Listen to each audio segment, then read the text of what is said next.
Hey everyone, welcome back to Corporate Decoder, the place where we decode the hidden language of finance and business with a smirking twist that might leave you asking, are they borrowing or buying their way to the future? Today we are diving deep into a very interesting filing from Harvard Bioscience, Incorporated, known by its stock ticker HBIO.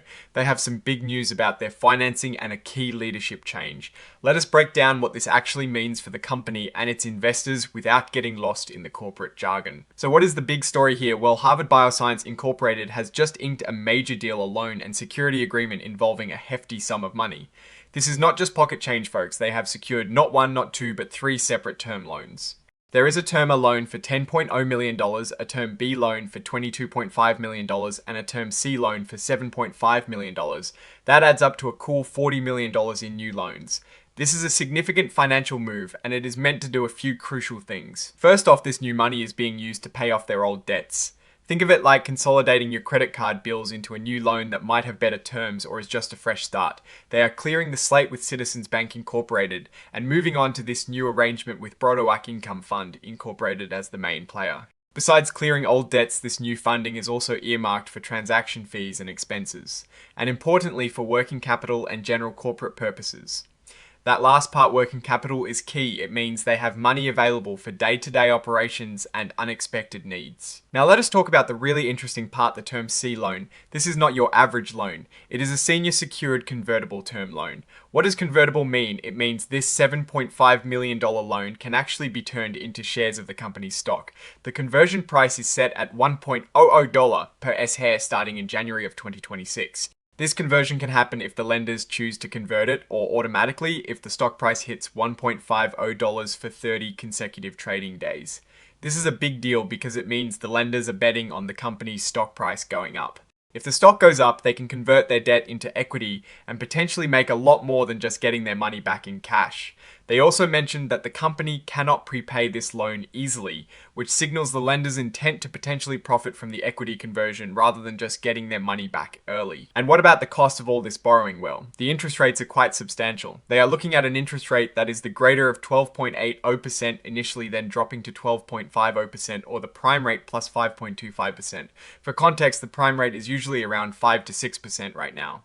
So we are talking about interest rates likely in the high teens. That is pretty high, and it means a significant chunk of money will go towards just paying interest if the loans are not converted.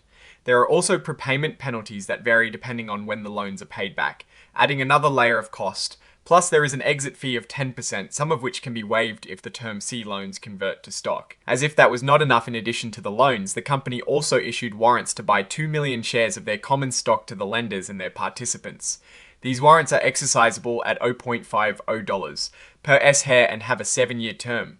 Warrants are essentially options to buy stock at a specific price. This means the lenders are getting another potential upside if Harvard Bioscience's stock price performs well.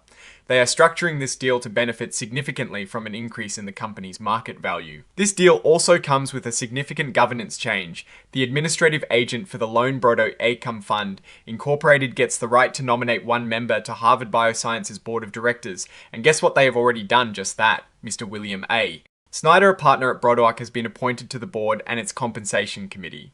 This means the lenders are not just providing capital, they are also gaining a direct say in how the company is run. This is a pretty strong indicator that the lenders want to actively manage their investment and ensure the company's strategy aligns with their financial interests. Let's talk a bit about Mr. Snyder. He is not new to this game. He leads growth capital investing at Broderick, has over 30 years of investment experience, and has been involved with other life science companies before.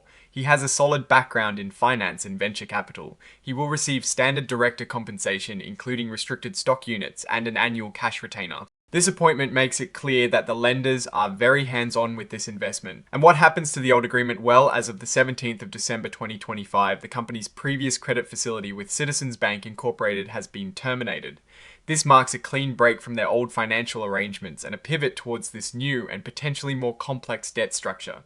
Now let's step back and look at the bigger picture here. Harvard Bioscience Incorporated has clearly undergone a significant financial restructuring. They have taken on a substantial amount of debt, which, while providing needed capital, also comes with high interest costs and strict covenants. The convertible nature of the term C loan and the issuance of warrants signals a strong belief from the lenders in the company's future growth potential.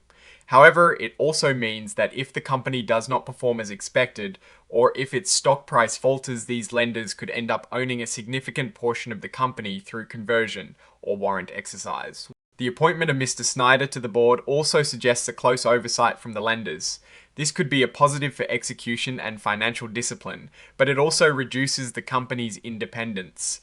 It is a trade-off between access to capital and a degree of control. The key risks here are the high interest rates and the potential dilution of existing shareholders, if the convertible debt is converted or warrants are exercised.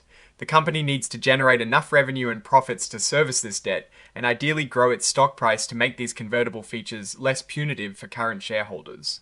On the surface, this looks like a bold move to refuel operations and growth, but investors need to watch closely how the company uses this new capital and whether it can navigate the challenging terms of these new loans.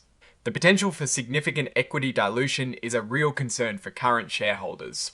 Alright, that is our breakdown of Harvard Bioscience Incorporated's latest filing. What is your take on these numbers and what they signal for the company's future, especially with that convertible debt and board seat? Drop your thoughts in the comments. If this analysis was valuable, hitting that like button really helps, and subscribe for more deep dives. Don't forget to check out the Discord in the description. Thanks for watching. See you next time.